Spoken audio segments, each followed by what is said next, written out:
Hey, Josh Masters here again with Masters Fencing. I'm going to take you for a quick walkthrough of 460 feet, wasn't this, Chris? Something like that. 460 linear feet, board on board, the 5/8 thick Picket. Here you see we'll walk down this way a little bit. As always, we follow the flow of the property, making sure to stay nice and straight across this top. Each board on the inside, we have one nail in, and then we leave about a 3-inch gap between each one, being sure to split the difference with the dog ear here, so it overhangs at least about an inch. Hence the name board on board or board on batten, complete privacy fence. Here we'll follow the flow. And a little bit off the ground. These customers wanted it a little bit higher off the ground, which is makes a lot of sense. You know, you really don't want the bottom of those pickets in the ground. You want them to keep for as long as possible. This type of picket is the 5/8 thick, as opposed to like the 3/4 thick that's already stained and treated. These do need to be stained and treated within about 3 to 6 months. You definitely, you know, you've already spent all that money. Why not protect your investment? You know, because it will keep it for many, many more years. You're all the way down to the end down there. We follow the flow of the property up. We'll come down this way.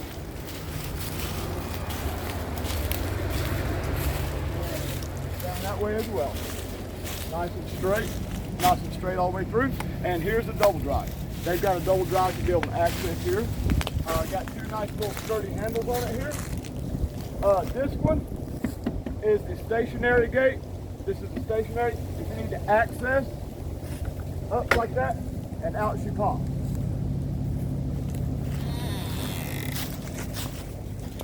So we'll come on in here, and of course, like you see, this is a stationary gate with a drop rod, and I got about a 2-foot long piece of PVC pipe hammered in the ground. As I hammered it down with a rubber mallet, I pulled it out about halfway through and knocked all the dirt out, so then that way it won't fill up with dirt constantly.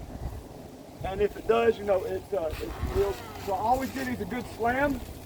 Make sure everything sits nice and tight. We use a 6x6x12 for the gate post. And they're about this far down in the ground, about 4 feet to the top of some hand diggers. We also used about 160 pounds of concrete. Also, whenever we set these gate posts, it's crucial that they're both the same amount of distance from the string line and that they're level. Also, each one is just a hair out of plumb this way and the opposite way on the other one. What that does affects saggage over time. So the post could have all the concrete in the world below the ground, but if you've got a 5-foot long gate, you know, it's just got the distance on it, and sometimes it will cause everything that's above the ground to bow. And so then that keeps it from bowing over time, and if it does, it will just bring it back straight. Here, this is where the security of the gates really come in. These hinges here, I use one screw in the middle of each one. I use 3 12-inch T-hinges, and it's a 6-inch long screw in the middle of each one. Also, each gate is custom built. I box each one out, and I use pocket hole screws right here to go in to connect the corners.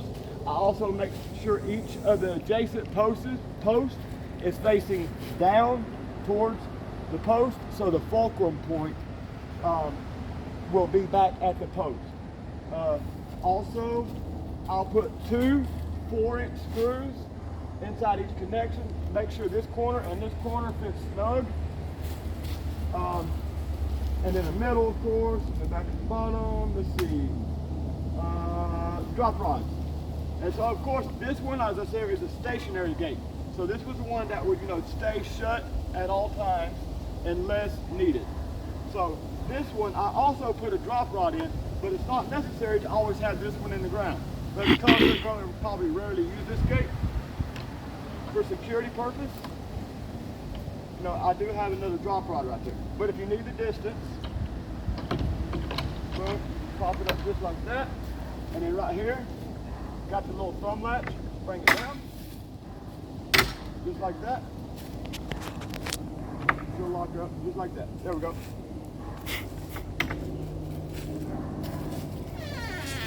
Thanks, put that one down so it doesn't open back up. Be sure to put that in a little clasp there. Put that one down, and there you go. You got your 10-foot wide opening here. Show the back real quick.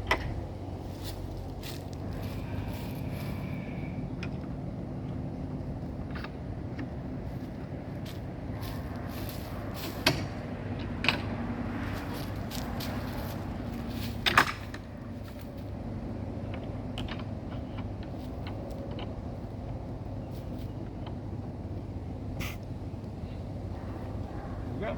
All right, we'll take a look at the rest of the fence here. Come up to the corner here.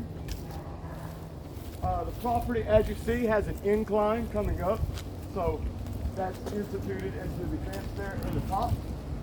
Met up at the corner here. This line over here, my new guy, he was with me a while back. He did this line, did a great job. It's very professional. On the inside board as well, I wanted to run this by you. The inside board, or the 2x4 board, we use a 2-inch coil-lated ring shank nail. That will go through the board and the 2x4 as far as possible without protruding. And then on the face board, or the outside picket, we're sure to hit here and here on the outside board, hitting the outside picket, inside picket, and 2x4 using a 2.5-inch ring shank coil-lated nail. And that will hold everything together, keep them from starting to bow there, because you'll actually get a good bite on this 2x4 from the face picket. Here we'll follow the property on through here. Here, of course, we had a bit of a rise in the property here, like a root right there. Real simple to fix that. Chris here, he just instead of making your fence wavy through there like that, we just made the bottom roll with the property, top stay straight. And so right there above the root, he just flipped the picket upside down, marked the string line, and then of course cut. And so he was able to ride over the root and any little obstacles here in the way. Did a great job on that. Staying straight across the top. There's the corner. And returning back to the shed over there. And that's it. And Joey, I appreciate you, and I appreciate you choosing to install with me. If there's any questions or concerns, or if you have any issues or problems, feel free to give me a call and reach out to me. I'll stand behind the work, and I guarantee the quality and the craftsmanship. And as always, thanks for installing with Masters Fencing.